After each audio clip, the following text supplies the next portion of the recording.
Give me that now! No, I will not! The flavor hit me first, sharp, metallic, bitter, raw. An instant later, my fingertips went numb. Across the table, my son's spoon slipped from his hand and clattered against the floor. My body froze. I knew better than to panic. Panic gets you killed. My training whispered through me, breathe, slow your heart, control the scene. So I let my head tilt, my body slacken, my eyes glaze half shut like a soldier faking death. From the kitchen, her voice cut through, low, sharp, deliberate. It's done. They'll both be gone soon. A pause. Then a laugh. The sound of glass striking tile. I counted her footsteps fading from the room. Only then did I move, pressing trembling fingers to my boy's neck. His breath was shallow but steady. His small hand twitched against mine. Don't move, I murmured, lips barely moving. My own pulse roared in my ears. Not from fear, from calculation. I had suspected fragments but never dared piece them together. The late night calls in another room. Money drained from our shared account. The new perfume lingering on shirts she swore were just a bargain. But poison? That was a betrayal beyond imagination. In that moment, the image of the woman I married tore apart, burned at the edges. For months I'd trusted her to guard our son while I was deployed. Instead, she became something darker, or maybe she always had been, and I'd been blind. Lying on the floor, the taste of iron on my tongue, I painted the scene in my mind, her phone pressed to her ear, a man's voice feeding her promises, money, freedom, a future without me. But it wasn't just me she sold out. She offered up our son too. That cut deeper than the toxins crawling through my blood. No ambulance arrived. Instead, she left us sleeping while she ran errands. Her fatal mistake. I moved quick, silent. Ice water, induced vomiting, the bitter powder from my go bag, an old field trick against certain poisons. Spoon by spoon, I fed it to my boy. He gagged, but swallowed. When he managed to stand, I pressed my finger to my lips. He nodded, eyes wide, silent. On the counter sat her phone. Unlocked.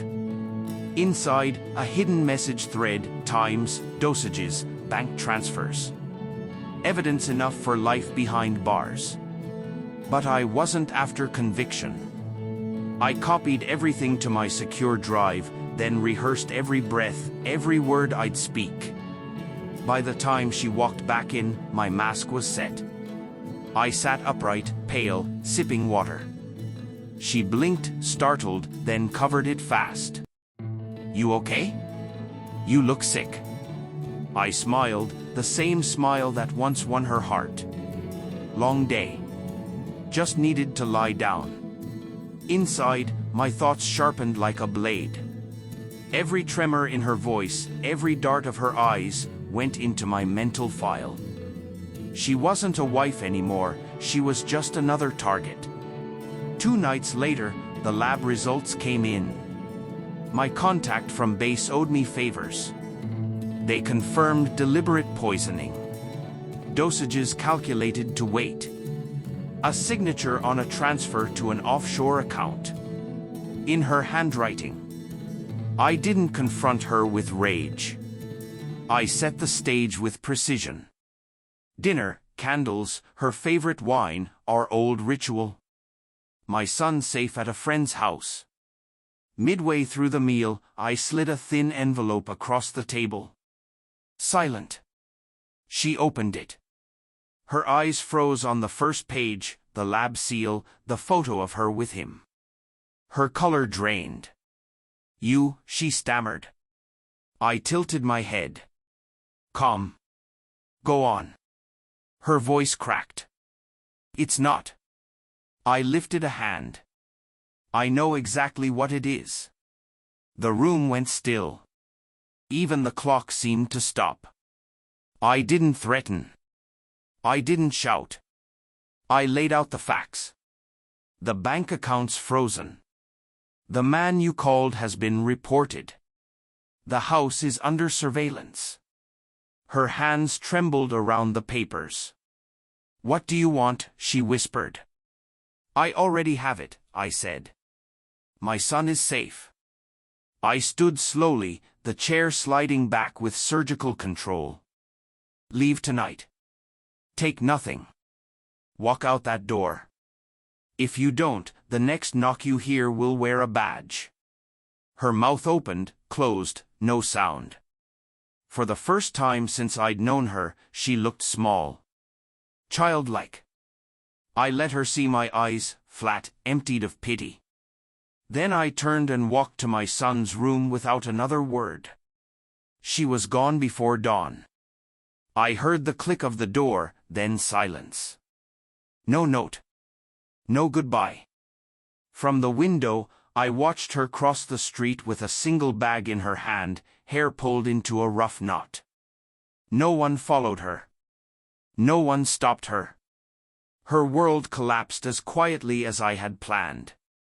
My son stirred, still sleeping, safe.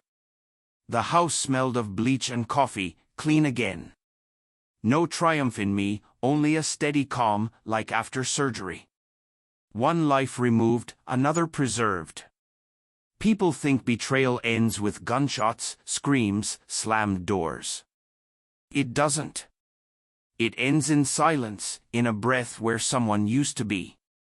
I looked at my hands. They didn't shake. The soldier in me was still alive, but something colder had taken root. She tried to erase me. Instead, I erased her place in my life. And as the sun rose over the houses across the street, I knew I'd never look over my shoulder again, because now she would. She thought poison would finish me. Instead, it taught me just how clean revenge can taste. And if you've stayed with me through this story, don't forget to like, share, and drop your thoughts in the comments. Subscribe for more stories just like this one. You won't want to miss what comes next.